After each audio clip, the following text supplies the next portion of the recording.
Okay. And how do someone go about finding out this information about, grants, funds available within the city or within the county or the different areas in Miami? The best place to start is the internet. The internet gives you a lot of information. There's a particular state bond that is called the Florida Housing Corporation. You go in there, you see the guidelines, you see if you can really qualify, because of course all of this is based on your income and the number of people that are going to be residing in the property. So your first bet is to go into the internet, go to your public library, do some research. Okay. So definitely, if I don't have, of course, internet at home, then the access, of course, public library or some other resources are available. Definitely.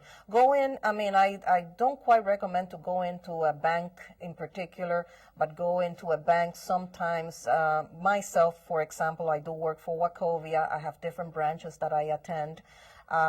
Once you go into a Wachovia branch and you're asking for community, they will refer you to me because I am the specialist in that particular area. But most of the other lenders, of course, I believe they do have one particular person that is specialized in communities. Sounds good, sounds good. Mm-hmm. So moving forward, just a little bit, going back to the credit, which I know that's a big issue right now with a lot of people. Mm-hmm. What are some ways for them to begin repairing their credit for those who are considering and buying a house? I would definitely go to a credit counseling agency, a HUD-approved one, not one of those private ones. I would definitely see at the credit, what type of credit do you have. Normally, people have a lot of credit card debt, and what they do, let's say that you have a balance of $1,000 that the company gives you. They give you $1,000 line of credit. Most of us get very, very excited about that $1,000. We go to Macy's, we go shopping, and then all of a sudden now we have $999.99 that we spent on that credit card. That will lower your credit score. Normally, credit cards try to have a balance of at least, no more than 30%, and that will help you. If you start lowering all of those balances, you're going to see your credit scores go higher and higher. Inquiries are about 15% of the actual credit score. So don't go out and try to get a million credit cards because those inquiries are also going to lower your credit scores. When you go car shopping, most of the people go car shopping, they go into the dealer, they fall in love with the car, they have to have it. And what happens with that? That dealer runs the credit 20 times because they're trying to fit you in a particular program. That is going to absolutely ruin your credit. So what you do is you go to a bank, go to a credit union, go to a bank, and you're going to say, I want to buy a car. How much of a car can I afford? They'll give you a voucher. With that voucher, you go to the dealer, and then you buy that car. If you are really very, very serious about purchasing, do not go and buy a car.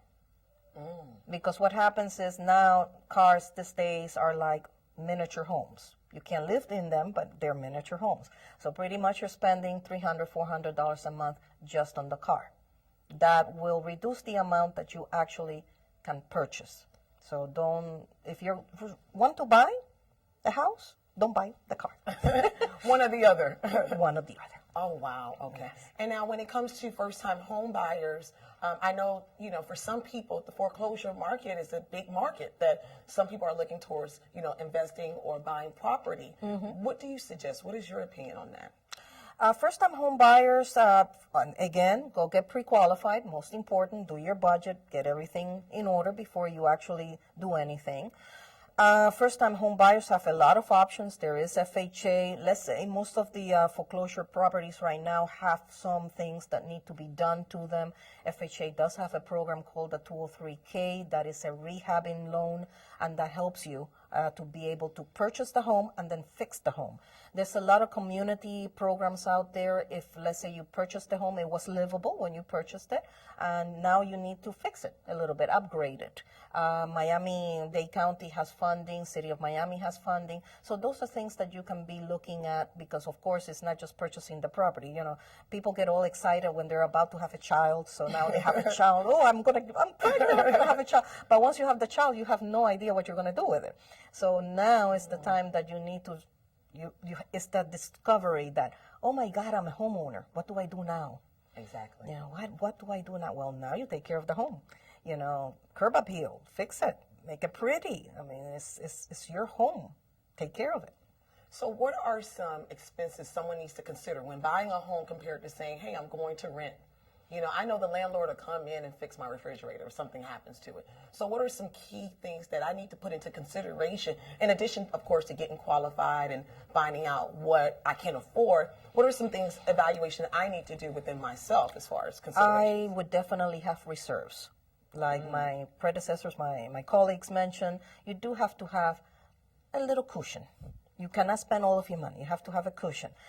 There are warranties. There's a lot of home warranties for refrigerators, stoves, central air. There's a lot of this going, and what that is, it's like an insurance. If something breaks, you pay a deductible, and then you get your refrigerator, your stove, all of this. So I would definitely look into a home warranty. Definitely safeguard. Oh, definitely. Definitely take care of us in these times. So what are some other tips or some other suggestions that you definitely want people to know? What are some other things you would like our audience to know about? I really want our audience to know that there is hope at the end of the tunnel, that definitely there are ways to purchase. There's a lot of good programs out there. Yes, it's tough because there's no longer any stated income, no asset. You have to qualify for the home. But isn't that what it's really all about? I mean, right now, the people that are in foreclosure, that are losing their homes, is because partly, you know, there's a lot of different problems there, a lot of different issues, but partly it was because we fell in love with that $350,000 home, and of course our income is about $23,000. Can we really afford a $350,000 home? No, we cannot. So it was a little bit of everything. Foreclosure people, there's still hope for you out there, so don't discourage. There's a lot of things that you can do. I would first, if you're in that type of situation, I would definitely try to talk to your lender. Don't hide from your lender. Try to talk to them. There's modifications, there's readjustments to loans. So I would definitely try to communicate with my lender and say, I'm in bad shape. My husband lost his job. It has to be a hardship. You do have to have a hardship in order for the bank to pay attention to you. Don't stop paying just simply because you think that your property is no longer that value. And you know what? I'm going to stop paying the mortgage. Wow. That's not going to work. You're going to go into foreclosure. There are tips, you talk to them, you talk to an attorney, you go to a credit counselor. They'll be able to help you. There's definitely help out there. Definitely a light at the end of the tunnel. Oh, yes. Oh, well, thank you. I mean, we've learned so much about first-time home buyer programs. So what we're going to do is we're going to take a break, and when we return, we'll have Rashandra go into more information as it relates to what's up in the market. Now that I have a home, what do I do now?